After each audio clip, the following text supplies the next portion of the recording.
It was supposed to be a fresh start, a place where Stephen LeChance and his 3 kids, they could rebuild their lives. But from the moment that they stepped inside the house in Union, Missouri, something was wrong. You see, at first it was little things, a sense of unease, almost as though they was being watched. Shadows that seemed to move on their own, just kind of flickering just on the edge of their vision.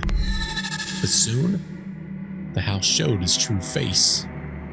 You see, one night as Stephen sat alone in the living room, the temperature, it dropped very unnaturally, bone-chillingly cold.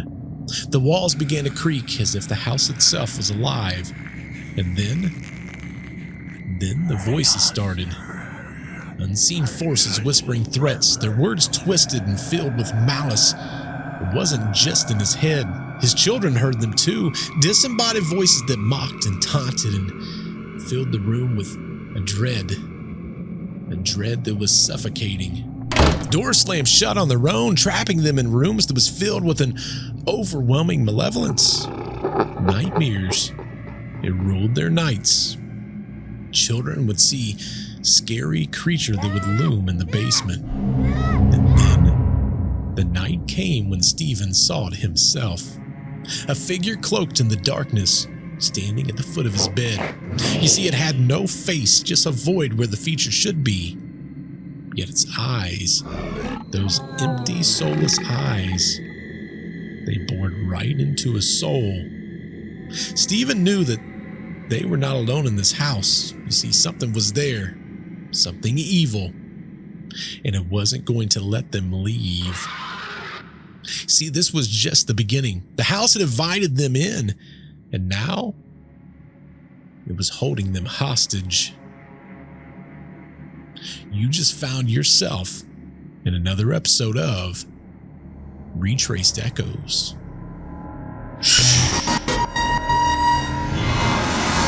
As you delve deeper into the stories, as well as many of our other stories here on Retraced Echoes, remember, you're not alone. We're with you, guiding you through the shadows. Stay connected with us on Instagram, X, TikTok, and Facebook, where we continue to uncover the mysteries that hide just out of sight. Also, don't forget to like, comment, and subscribe. It's your engagement that helps our podcast get found by others just like you. Lastly, do you have a true story that you want Bert to hear about?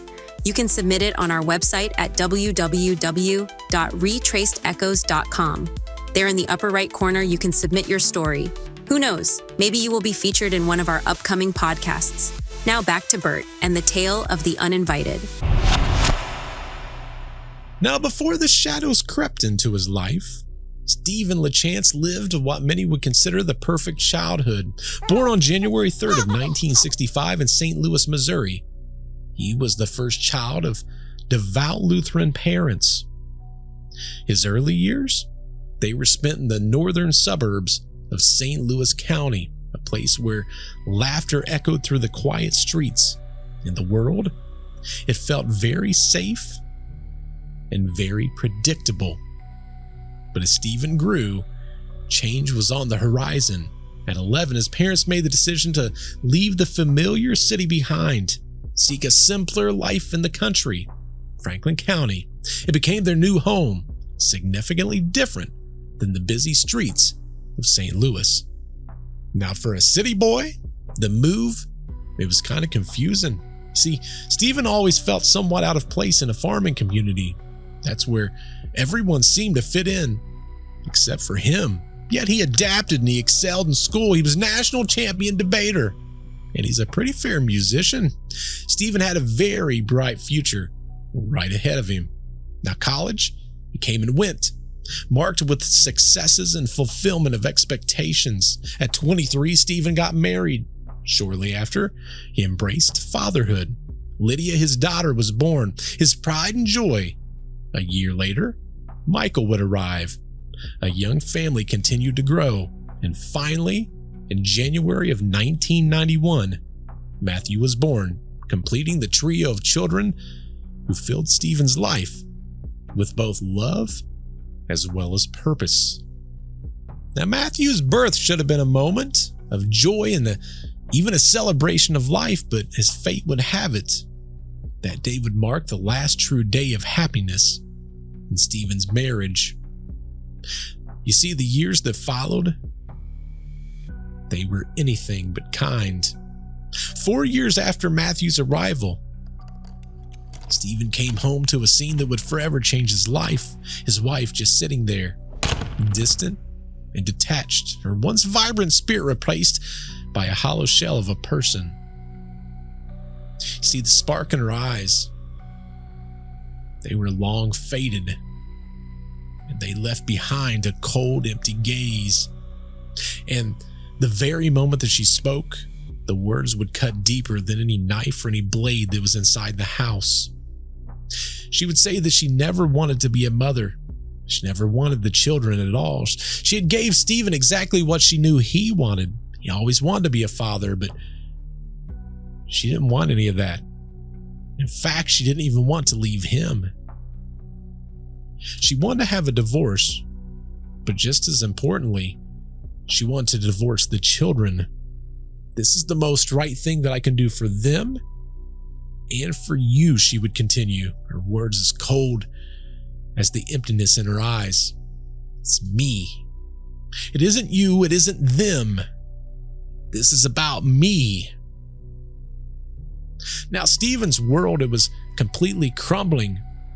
You have until next Friday to find some place to live, she would declare. This was a final blow in a series of devastating revelations. Or at least Stephen hoped it was, but she wasn't finished.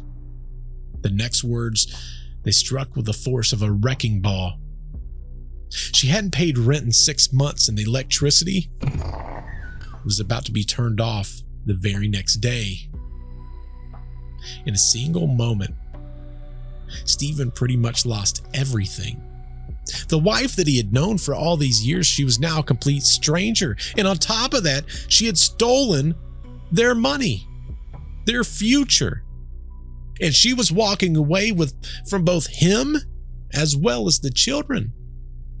How do you tell your children that their world was about to be changed forever? You see, to them, this was just another day, a day filled with the innocence of youth, unaware of the darkness that lurks right on the very edge. Yet as hard as this was to accept, it was a way better alternative than another idea she had that she told Stephen about. She confessed to Stephen that she debated on just putting the kids in the car, taking them to the grocery store, putting them in the cart and walking them around, maybe putting some food and produce in there, walking them down an aisleway, and just saying, hey, mommy's going to go around the corner real quick. I'm going to pick something up. Hey, watch your brother. Walking to the end of the aisleway and just leaving. Just leaving them completely alone. When Stephen thought about this and how cold-hearted this was, he couldn't understand how anyone could harbor such a cold, heartless thought. He did the only thing that he could do. He called his parents. He explained the situation. With open arms, they said, absolutely. You and the kids come and live with us until you get on your feet. And that's what he did. Now the days, they would turn into weeks and weeks into months. Slowly, Stephen kind of found some footing as a single father. He learned to balance the roles and became not just a great dad, but a well-rounded parent that kind of had to fill the void where his wife had left. You see, the children's visit with their mother, they grew less frequent. Now, perhaps it was a blessing in disguise that their desire to even see their mom, it kind of diminished and went away. But no matter how much time would pass, this was a moment that would linger in their hearts, a shadow that would forever follow them in life. The reminder of how fragile a family can actually be. Now, as if the weight of his crumbling marriage wasn't enough, Stephen was also grappling with a loss. You see, just 2 years before, his sister Janice had passed away. And Janice for him was really like a best friend to him. In her death, it would leave a void that could never be filled. It was somewhat filled with his wife, but after their split and everything that was going on with that, He didn't really know what to do. Now, some time went by. It was about a year. It was early in the morning, and Lydia came to Stephen, Lydia being Stephen's oldest daughter, and she said something that absolutely shook him to his core. She said, "Hey, last night I saw Aunt Jane. She was standing in my closet. She was wearing a very pretty yellow dress." Now, Stephen, he wanted nothing more than to believe that she dreamed this, that her daughter had conjured this all up in her sleep. But Lydia insisted. She said, "Dad, she was in my closet.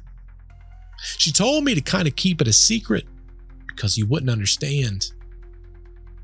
Now, Stephen, he struggled to accept what Lydia was saying. I mean, how could this be? The thought of his sister being gone, but somehow still present. It was almost too much to bear. Yet the conviction in Lydia's voice had left a lingering doubt in his mind, a doubt that would stay with him as the days passed. Now, as time went on, finding a new house, it was way more difficult than Stephen had imagined. See, early on, he figured out that landlords was fine with renting to him and Lydia, but the very moment that they saw he had two boys, the deal was almost always off. It seemed like the sight of an entire family was just too much for these landlords to fathom. A single young man with 3 children in their home, and their thoughts is almost like, well, this is a destructive force with only one parent. So to navigate this, Stephen and Lydia would go and attend the viewings alone. They would leave the boys behind at his parents'. That system, it worked, at least for a time. Now, their first home, it was a modest 2-bedroom apartment. It wasn't much, but they made do. The way that they made it work was they took the largest bedroom and they would section it off into different sections for each one. If anything, was to create more space, but the apartment complex, it was not ideal. See, the landlord's daughter and her boyfriend lived right above them in the apartment above, and their weekly drunken fights, it became an unsettling soundtrack to Stephen and his kids' lives. When they weren't fighting, they had their ear glued to the floor, listening for any rule infractions, and they were eager and willing to report it to her mom. And as the second year, it came and went, it became clear that the family was outgrowing the apartment. The cramped space and the constant noise, it was no longer bearable, and the search for a new home, it began once again. Now, their second home, it was a small house on a quiet street in Union. It seemed like the perfect place at first. It was a real house, not an apartment. Had hardwood floors and a spacious kitchen. The previous owner had lived there from the time it was built until the time of her passing. And for a time, it felt like they finally found a place that they could settle, they could grow, could be their home.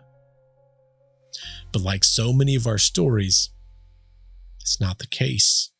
The house right next door, it was the landlord's cousins. The problem started when they discovered that one of them was a peeping Tom.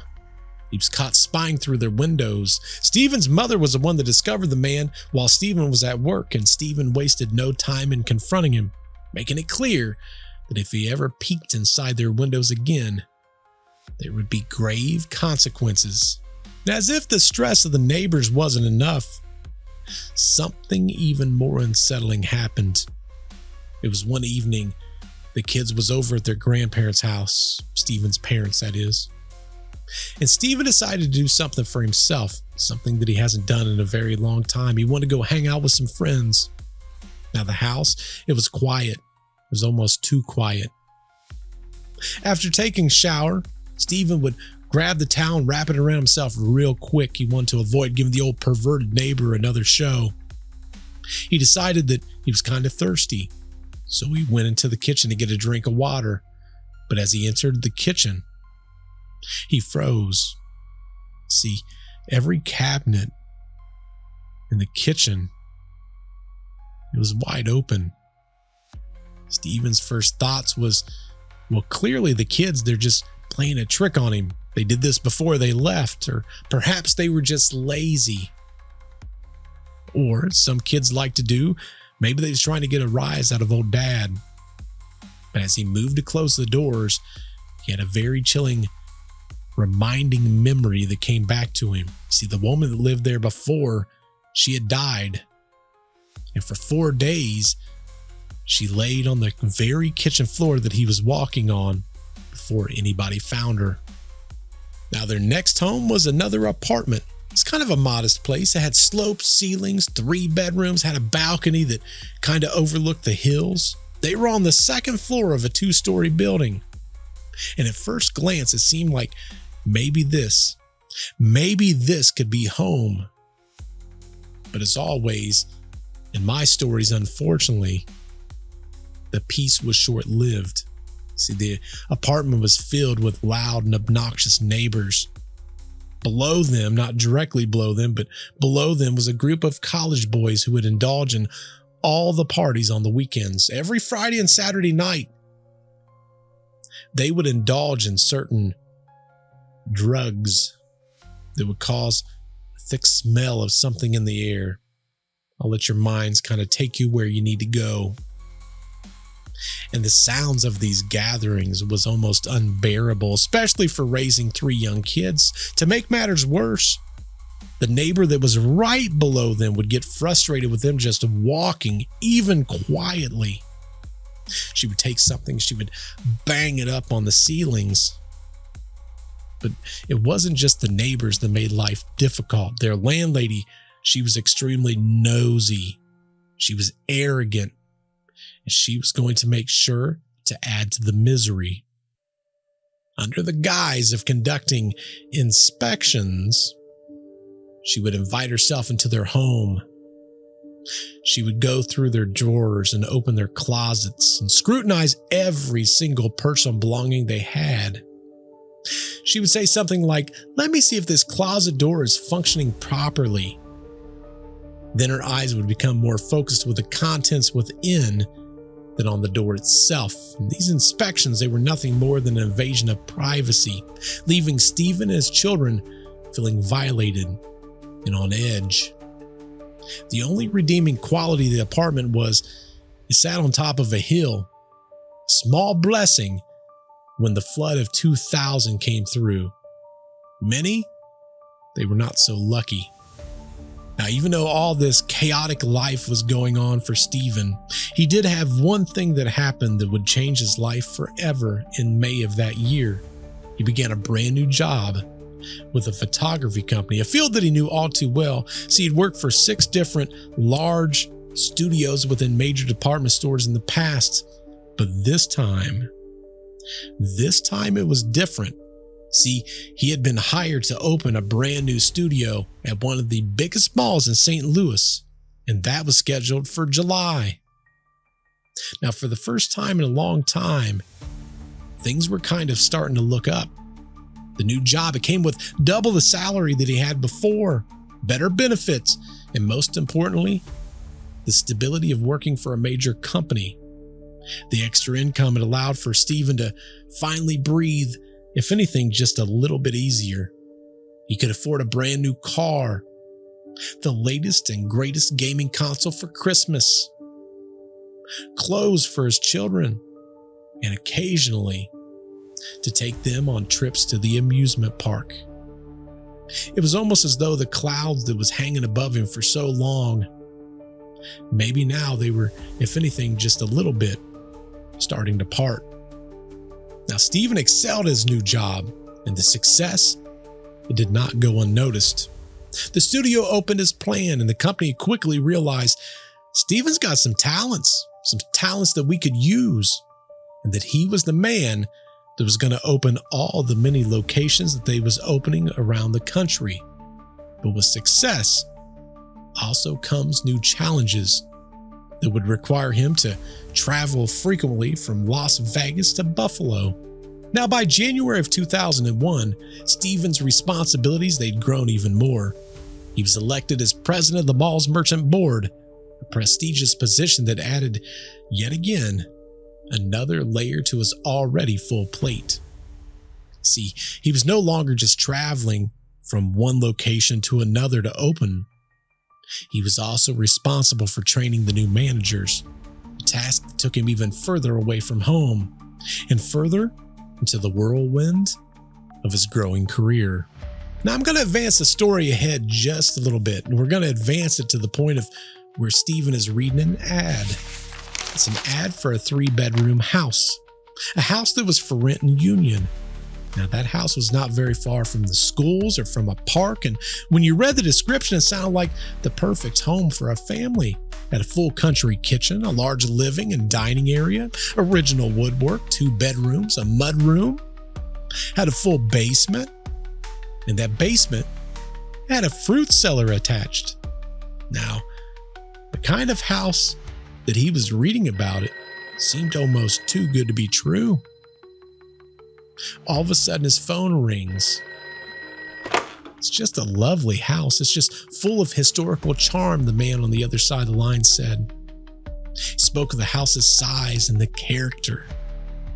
It's the kind of place that you could have that would hold a bunch of furniture. Stephen listened, and he was convinced that this house was far beyond his budget. But when the man mentioned the rent, just $600 a month, Stephen was completely confused. The house sounded perfect, almost too perfect, but for such a low price? Now, despite his reservations, Stephen took down the address and the details for the open house that was scheduled for Sunday. The words open house sent a wave of anxiety through him. Competition for a place likely that was this amazing, it was going to be fierce. Determined not to miss out, Stephen made a mental note. He needs to arrive 20 minutes early. He wanted to make sure that he was the first one that was standing in line. Now, Sunday had finally arrived, and as usual, Stephen left the boys at his parents' while he and Lydia headed out. Now, this was their mission. If what the man said was true, and this house was such a good deal as he had said, they was going to do whatever they needed to do to try to rent the house. So they pulled up in front of the address about 25 minutes early, and Stephen, he was relieved to see that he was the first one there. Now they stepped out of the car, they took a look around, and it didn't disappoint. There was 2 large oak trees that shaded the front of the 2-story house. There was a beautiful front porch. There was 2 windows that kind of protruded upstairs, kind of made it look like it was a set of wandering eyes. The house, it was freshly painted. It was well cared for. Now the yard had been a little bit neglected. It was overgrown and untamed. Now Stephen, he would walk up to the door and he would knock. After a moment, it was opened by a man wearing some overalls. "Well, you must be here for the open house," the man said, his voice gruff but not unfriendly. "Well, Mr. Winters? He isn't here yet. He always runs just a little bit late, but you're welcome to come in to wait." The man introduced himself as the maintenance worker, someone who had been helping Mr. Winters to get the house in shape. Now, as Stephen and Lydia stepped inside, they found themselves standing in a living room, and it was adorned with cherub borders that was at the top of the walls. The original woodwork was intact, and there was large wooden columns that reached all the way to the ceiling, which created a divider that separated the living room from what would later be recognized as the family room. The house was everything they had hoped for and more. It was 2 floors, 3 bedrooms, and a large family kitchen that led to the mudroom and the back door. The upstairs bedrooms was connected by a breezeway, and there was 2 bathrooms, one at the bottom of the stairs and another in the mudroom. As they made their way to the kitchen, they ran into a man that was coming from the front room. It was an elderly man, probably around his 70s. And he says, "I'm so sorry I'm late," extending out his hand. "I can see that Ben's been showing you around." Now, the man's appearance was kind of weird. It's a little bit strange. He had a wrinkled face that was pale white. He had bright red lips. He had a crooked wig. Some would say that his clothing was kind of weird also. He had bright wool shirts and sweaters, but it was warm. It was so hot. Now, as he shook Stephen's hand, he used his other hand to push back his wig that would slip over his forehead that was threatening to cover his eyes. The man introduced himself as Mr. Winters, and in that moment, Stephen knew that he was truly dealing with someone who was eccentric. But despite the oddities, the house, it was everything that Stephen had hoped for. It was the perfect place to kind of start anew, to finally settle into a house that felt right. But as they would soon discover, perfection, it almost always comes at a price. Now, the house was built in the 1930s, and this was a time when craftsmanship was by far the most important thing. People took pride in the product that they built, and in this house, it was no different. It had character that was embedded in every single detail. In addition to that, it had a spacious layout. The house featured a mudroom, which was attached to the kitchen, another charming little detail that made it perfect to build and to have a family. I guess in his case, his family was already built, but to be able to provide for that large family. And as Mr. Winters continued the tour, he led them down to the basement. The wallpaper down here is in the process of being replaced, Mr. Winters would explain to the families he led them down to the basement. You see the walls, it was covered with this neon bright wallpaper, and it was adorned with these large, gaudy looking flowers. Kind of a relic of a bygone era. In the basement, it had way more to offer than just this quirky design that was going on. In one corner stood a butcher shower. Now, though back in the day, it was probably very practical to have this kind of shower down here, in today's day and era, it was a little bit unsettling. And tucked in the other corner was this small little room. It was a fruit cellar. It was just a small space with a concrete ledge, but it kind of added to the house a little bit.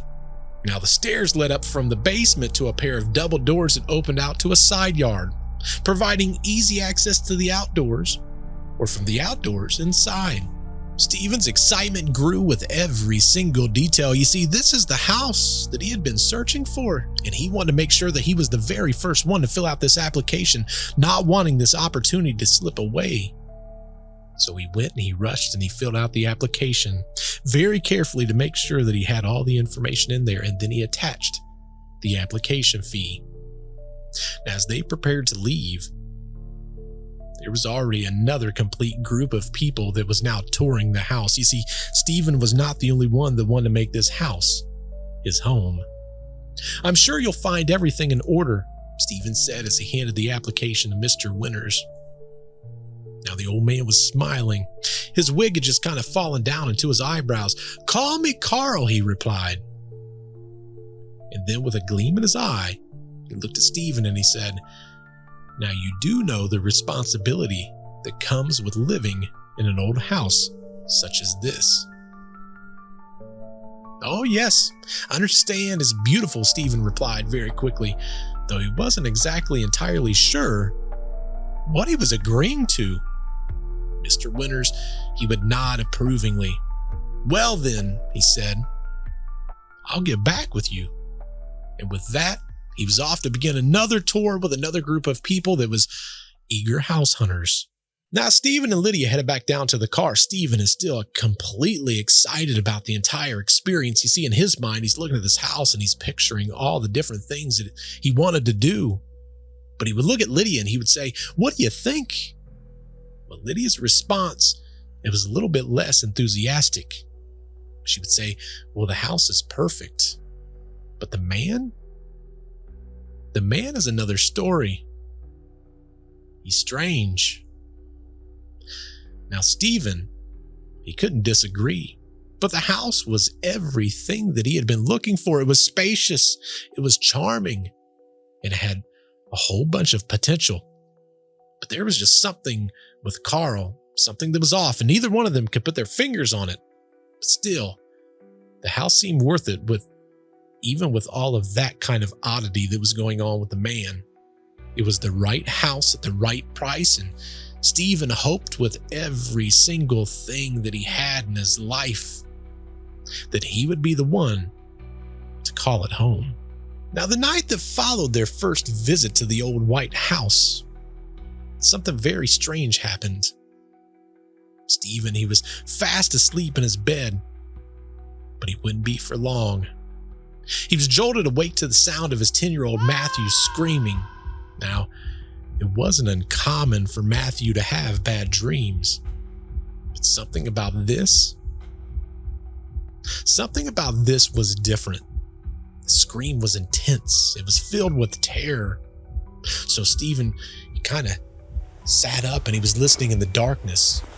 While he was sitting there, the only thing he could really hear besides the sun was his heart pounding inside of his chest. And then he heard the footsteps running towards his door and Matthew's frightened voice calling out, "Daddy, Daddy." The bedroom door flew open and the lights that came in that flooded into Stephen, it kind of momentarily blinded him. "Daddy, he was in my room. He was in my room." Matthew stood in the doorway, wide-eyed, trembling. "He was in my room," he would reportedly say, his voice shaking. Stephen did his best to remain calm. "Who was in your room?" he would ask. Matthew, you could tell he was absolutely terrified. In fact, Stephen had never seen him this way before. But Matthew would look him directly in the eyes and he would say, "Man." So Stephen, switching into his "no monster here" routine, took Matthew by the hand. "Come on, let's go check this out." And he led Matthew back to his room, turning on the light as he entered. Now Michael, he was still half asleep up on the top bunk, mumbling, "What's going on?" His voice was slurred from sleep, his head barely poking out from underneath the covers.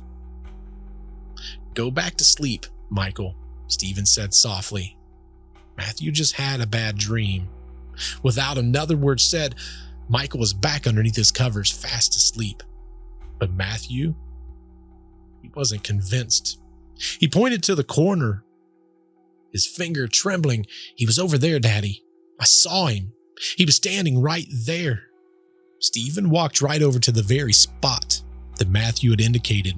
In fact, he stood exactly where Matthew said this man was. He would say, "Well, he's not here now." He was trying to reassure Matthew that everything was okay. In fact, they searched the entire room together, looking underneath the bed and in the closet, behind the door, even the bathroom.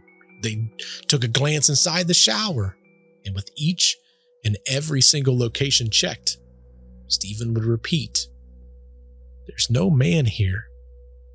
Now, after searching every single inch of the apartment, including the balcony, just in case, the man was extremely smart, he was kind of clever, he decided to go out there and hide when no one was looking.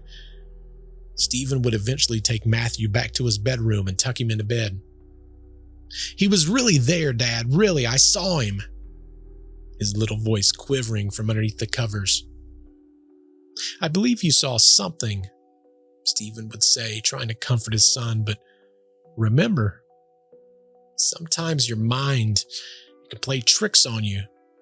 But Matthew was not convinced. This was no trick. He was there, he insisted. His voice was firm despite his fear. But the only thing that Stephen knew to do was to tuck his son in just a little bit tighter, give him a place where he felt safe. He would look down at Matthew and he'd say, "All right, son, well, I'm going to go get a drink of water, and I'll come and check on you before I go back to my room." "Leave the lights on, Daddy," Matthew would plead as Stephen headed towards the door. "I tell you what, I'm going to leave the lights on, but when I come back from getting my drink, we'll turn the lights out then, okay?" Matthew was not necessarily ready, but he was willing to compromise. Now, Stephen, he headed to the kitchen to get that drink of water. The air in the apartment always felt extremely dry when the air conditioning was on, and water, it was just a very small way for him to kind of get away from the situation, reevaluate everything, and if anything, kind of let that moment kind of subdue in his mind. So he'd go and he would get his drink. He would rinse out his cup, and he started heading back down that long hallway to his bedroom. He was trying to shake off whatever that feeling was. As he would get to the door and he would look in, he would say, "Okay, ready? Lights out." Stephen, he would reach into the bedroom, but as he looked down the hallway, something caught his eye. A shadow, the unmistakable shape of a man.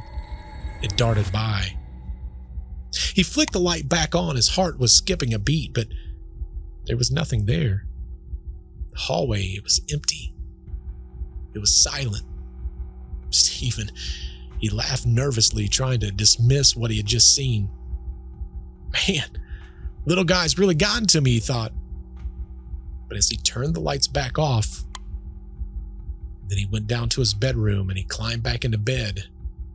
The image of that shadow had lingered in his mind, a haunting reminder that sometimes, even in the safety of our homes, we're not as alone as we think. Later on that night, the house's unsettling presence, it's almost like it followed Stephen into his dreams. It all began with a voice, raspy, insistent, coming from somewhere in the darkness of his bedroom. "Look at me," it whispered, the words slicing through the silence of the room. Stephen stirred in his sleep, kind of half awake, trying to shake off this feeling of dread. Then the voice came again, more insistent this time. "Look at me," it demanded, the tone sharper, more urgent. "See me." The room was so dark it was impossible to see anything, not even his own hand in front of his face. Stephen pushed himself up to his elbows, his heart pounding in his chest. "Who's there?" he would call out. But there was no answer. "Who's there?" he asked again, louder. But still, there was nothing. Convinced that he was dreaming, Stephen laid back down, trying to calm all of his racing thoughts. But as soon as he closed his eyes, he felt it. He felt a pressure right on his chest, heavy and suffocating. It was almost as though someone or something was leaning on him, pinning him to the bed. He tried to move, but his body refused to respond. He was paralyzed, trapped in his own bed. The voice now returned, whispering in his ear. "You know you want to look at me," it hissed. Each word carried a foul stench that filled the room. Stephen's heart raced as he realized he couldn't move, he couldn't fight, he couldn't scream, he couldn't do nothing. The pressure increased, crushed him into his mattress. "Look at me," the voice commanded again. "I'm glorious." "Please, God," Stephen managed to whisper. His voice was just barely audible, choked by fear. But the voice only grew darker, more menacing. "God isn't here.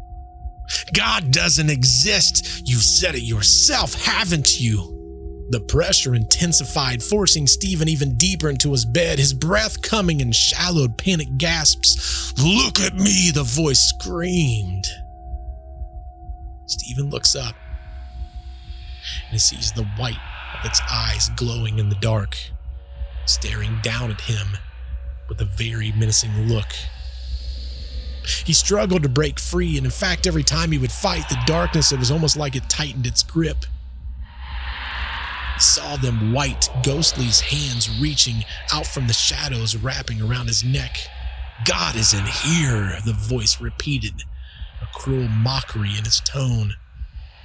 And then it revealed his face, the face of Jesus Christ, twisted and possessed.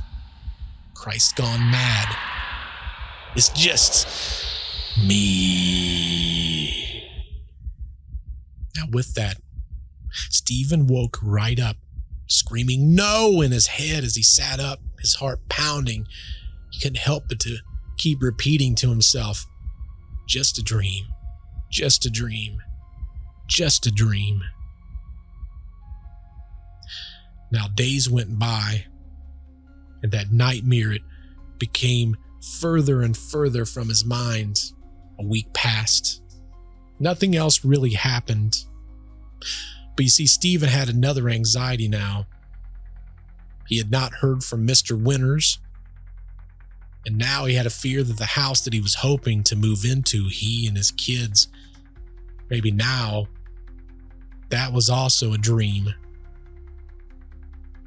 He would not be able to share that moment with him and his kids. And every day, Stephen wondered if maybe he was passed up by another family that was there after him.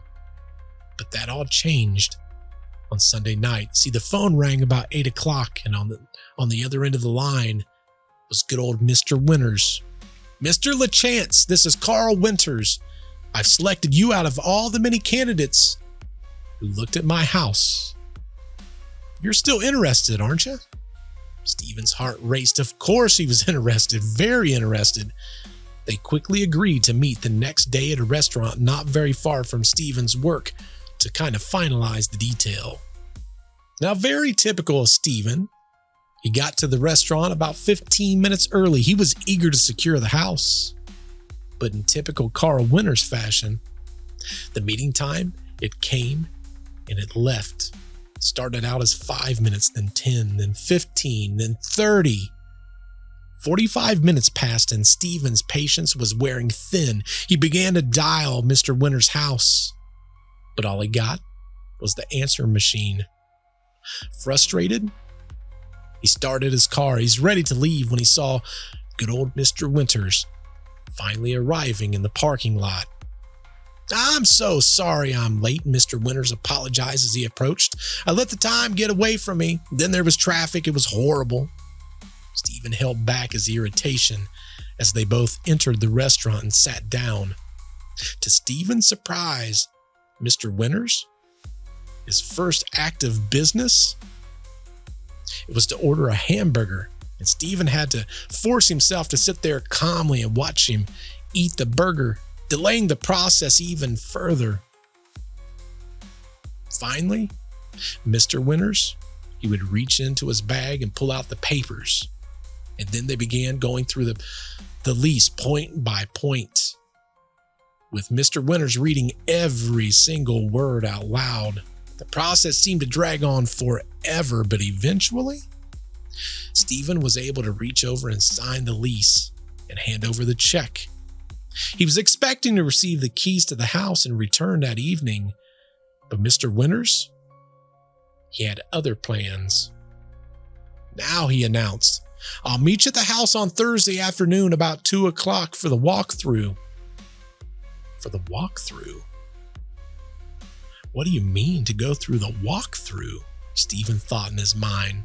His heart sank. There was no way that he could even make it at 2 o'clock. I mean, for goodness sakes, he worked in the evenings, or should I say all the way until the evenings. The earliest he could possibly make was 6 o'clock in the evening. Now, Mr. Winters, he became noticeably kind of fidgety when Stephen mentioned the 6 o'clock time frame. Well, I suppose we'll have to make do, he muttered, but I must leave there before dark. I do hate driving in the nighttime. Stephen explained again that the meeting had to be in the evening. I don't have a choice, Mr. Winters. I work. Mr. Winters, he finally agreed they would do the walkthrough on Thursday evening, and Stephen would be able to start moving in first thing on Friday. As Stephen pulled away from the restaurant that evening, he had this huge knot of nervousness that was twisting inside of his stomach. You see, he had just handed over his entire life savings. He gave everything he had to Mr. Winters, all for the chance to move into this house. But now, Mr. Winters had his money, and Stephen did not even have the key. The evening passed, and now we're into Thursday night. Stephen found himself sitting in front of the house. The sun, it was kind of starting to set a little bit low, casting long shadows across the yard. But Mr. Winters, he was nowhere to be seen. The minutes ticked by, and the uneasy feeling in Stephen's chest, it grew kind of stronger. Finally, he stepped out of the car and made his way to the porch, hoping to find some type of comfort in the familiar surroundings. Again, supposedly this is now my house. The heat and the humidity, it hung heavy in the air. As Stephen sat down on the porch, he felt the sticky paint clinging to his pants. See, the paint still had not dried from the last touch-up. Left a mark on the back of his clothes, another small annoyance in a series of growing frustrations. 31 minutes past 6 o'clock. Guess who pulled up? Mr. Winters. He finally pulled up. His car rolled to a stop right there in front of the house. Been waiting long? Mr. Winters asked with a casual smile as he passed Stephen, completely unfazed by his tardiness. Shall we get started? He added. Not waiting for a reply, he made his way all the way to the back of the house. Let's go into the back door because I don't think the porch has had time to dry with that paint, Mr. Winters would say. If looks could kill, Stephen would have committed homicide that day. But he followed Mr. Winters inside. The cool air of the house, it was a welcome relief to the oppressive heat that was happening right outside. New insulation, Mr. Winters noted as they stepped into the living room. He would pull a pin from his wool jacket despite the warm weather that was happening right outside the door. He would sit there and straighten his ever-slipping wig and open the blinds to let in more light. We need to be able to see, he said. And see they did. They covered every possible inch of the downstairs, inspected everything from the slats on each blind to the function of each window. Now that they was done with the inspections downstairs, it was time for them to work their way upstairs, so they began going up the stairway. Mr. Winters turned to Stephen with a very unexpected question. You don't believe in ghosts, do you, Mr. LeChance? The question was casual, almost offhanded. But see, to Stephen, hearing this question, it sent a cold chill right down his body. No, I don't, Stephen replied, trying to keep his voice steady. But why would you ask me that question? Well, I haven't heard of any such nonsense about this house having ghosts, Mr. Winters would continue, his tone still light. However, not everyone can live in an old house such as this. With that cryptic remark, he hurried Stephen up the stairway.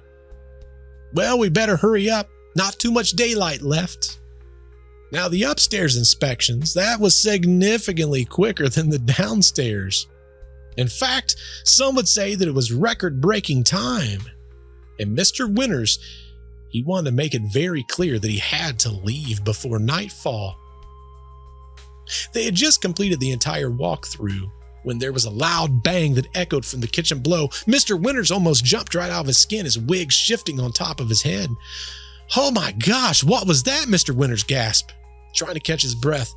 Stephen, he looked at Mr. Winters and he said, the refrigerator's ice maker. Mr. Winters, he let out a sigh of relief, visibly calming down. Mr. Winters, that's not a great way to make your new tenant feel comfortable about the house, Stephen would joke. Mr. Winters would finally laugh, let some of the tension off of the air. Still chuckling, Mr. Winters handed Stephen the key to the house. I'll see you on Friday, he said. And with that, he headed right out the back door. But as Stephen watched him leave, he couldn't shake the feeling that something was off.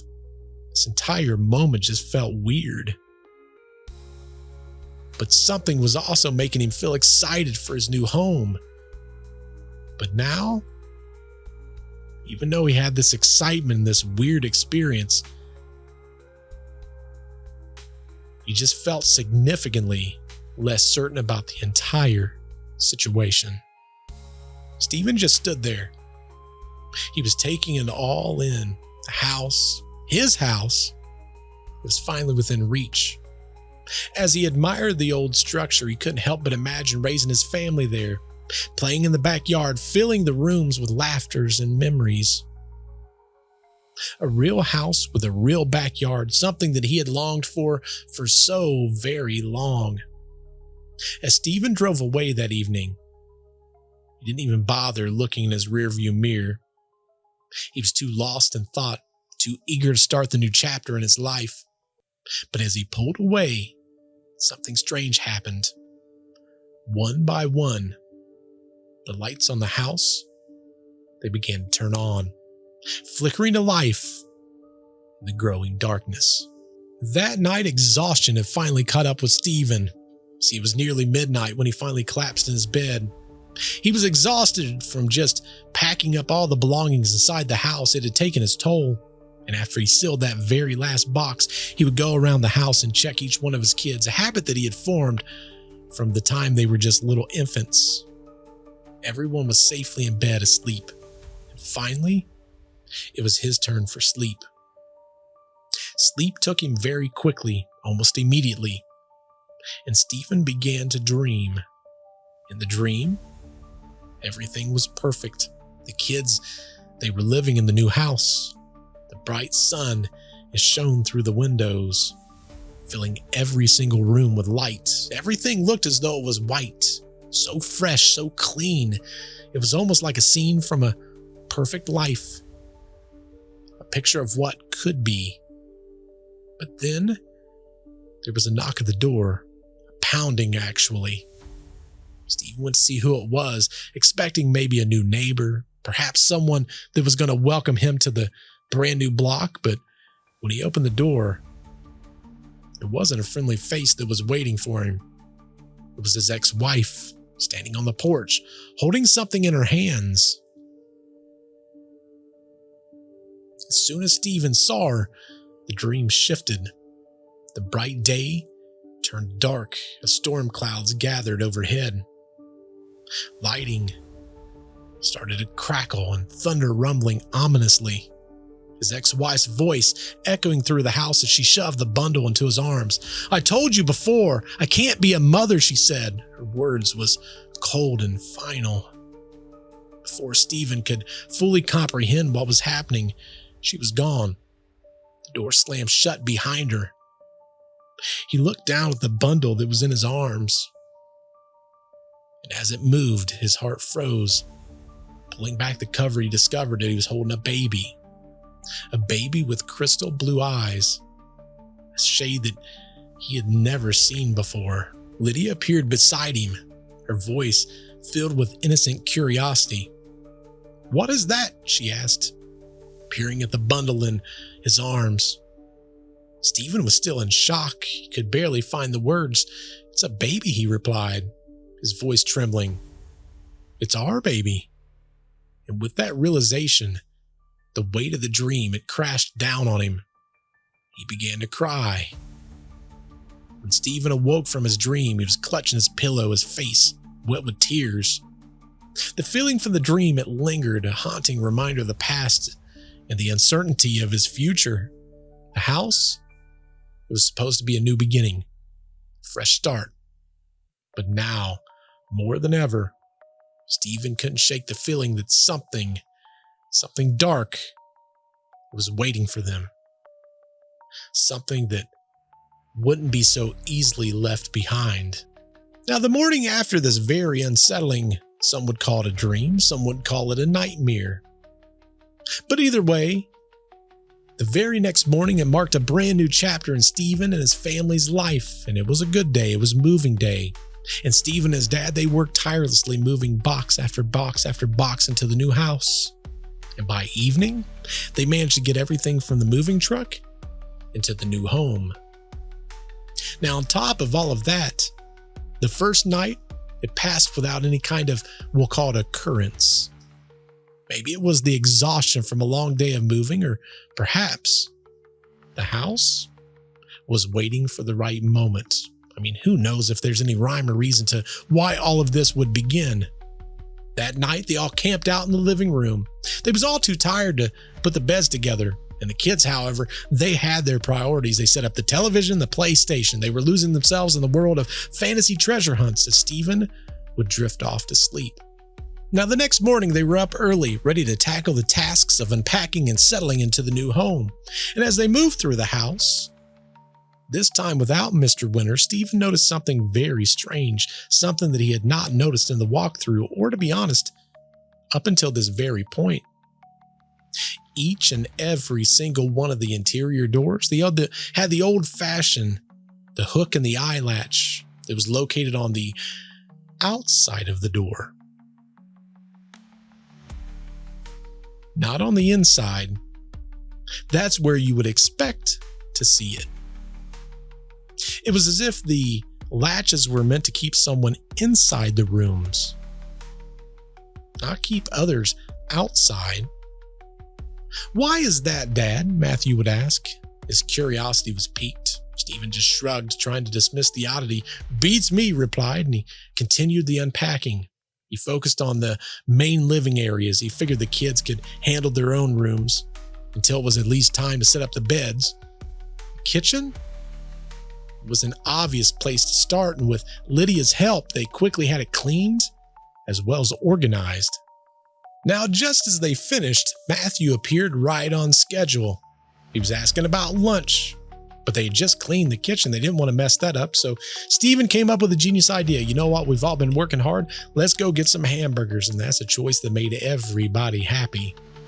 So they would go to a hamburger joint. They'd sit down and actually enjoy a lunch. As they finished up there, Stephen said, you know what? We got to go back and we got to get this task finished. We got to unpack. The next place they want to start was with the living room and the family room. Now, Lydia, when they got back, she decided this room needs something.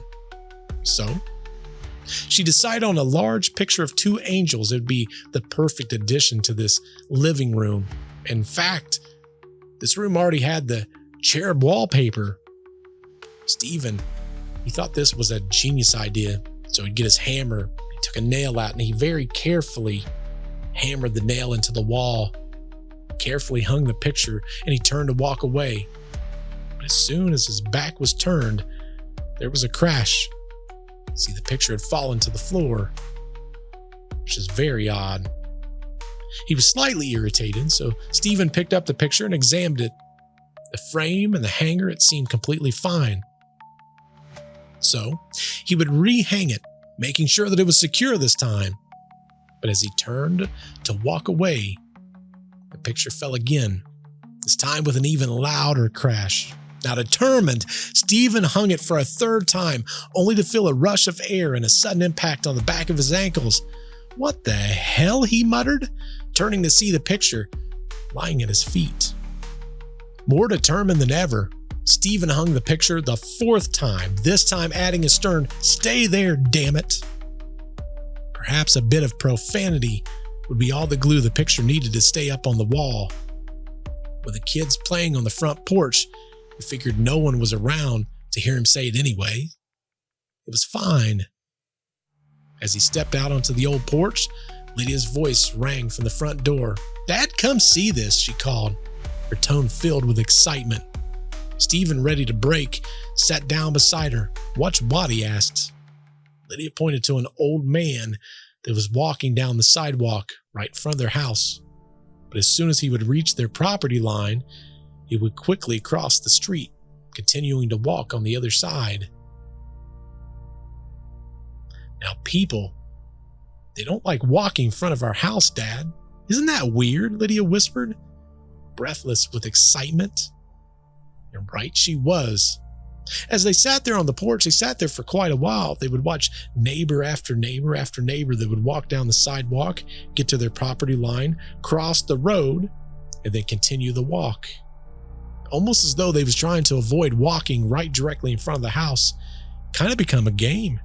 Each time someone would approach, they'd wait to see if they would maybe cross in front of the house. And Lydia, she couldn't stop giggling about it. She thought it was so funny every single time it happened. A couple of times, Stephen would even call out to him and wave, saying, "Hey, how's it going? We're new to the neighborhood. Welcome." But they would just drop their heads and quicken their pace, as if eager to get away from the house. The odd behavior of the neighbors, it was just another weird quirk in a growing list of very weird occurrences. But for now, it was just a harmless game. That night, after a long day of unpacking, the family decided on a much easier meal for the evening, and it was a family favorite, frozen pizza. Now, it wasn't much, but it was enough for them, especially with the chaos of all the moving. And after dinner, Lydia and Stephen decided to head upstairs to bed. Lydia was so excited.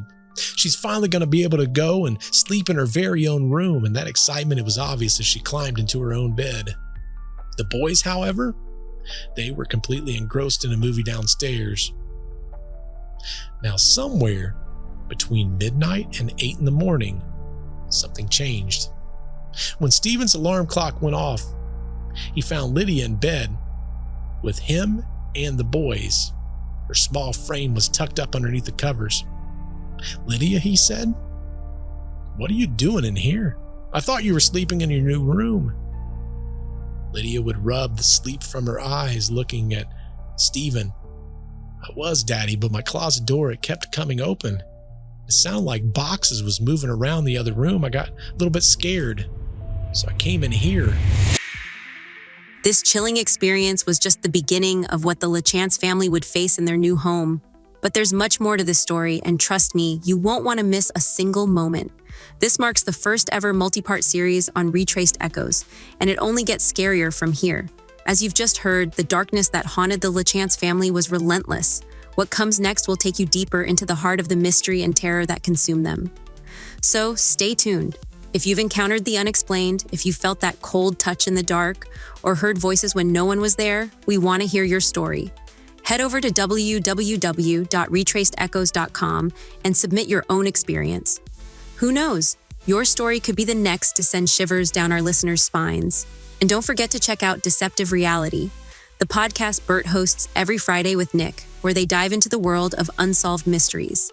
It's the perfect companion to the chills and thrills of Retraced Echoes. So grab your flashlight, double-check those locks, and remember, we're just getting started. Keep listening because things are about to get a whole lot spookier.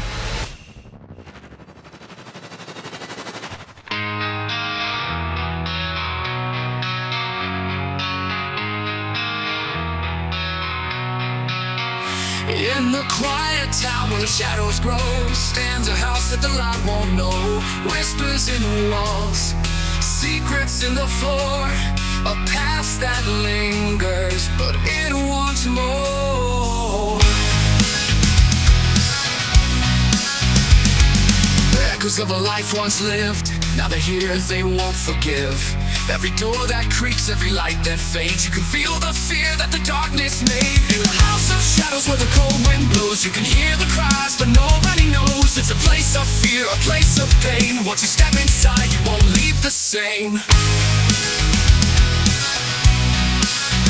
There's a figure in the night with eyes so cold, the story untold, a curse of old. Footsteps follow, but no one's there, just a house of ghosts and unanswered prayers. Feel the chill, the unseen eyes, where the darkness lives and the daylight dies. Every breath you take, every step you make, you're walking on the edge of a grave mistake. In the house of shadows, where the cold wind blows, you can hear the cries, but nobody knows. It's a place of fear, a place of pain. Once you step inside, you won't leave the same. You won't leave the same. Feel the chill, the unseen eyes, a haunted whisper pulling you down. In every mirror, a face appears, but it's not your own, it's your deepest fears. In the house of shadows where the cold wind blows, you can hear the cries, but nobody knows. It's a place of fear, a place of pain. Once you step inside, you won't leave the same. So beware the house where the shadows play, for once you enter, you're there to stay. The walls have eyes, the floor has a heart, and in the house of shadows is where the haunting starts. You won't leave the same. You won't leave the same. You'll beware the house where the shadows play, for once you enter, you're there to stay. The walls have eyes, the floor has a heart, and in the house of shadows is where the haunting starts.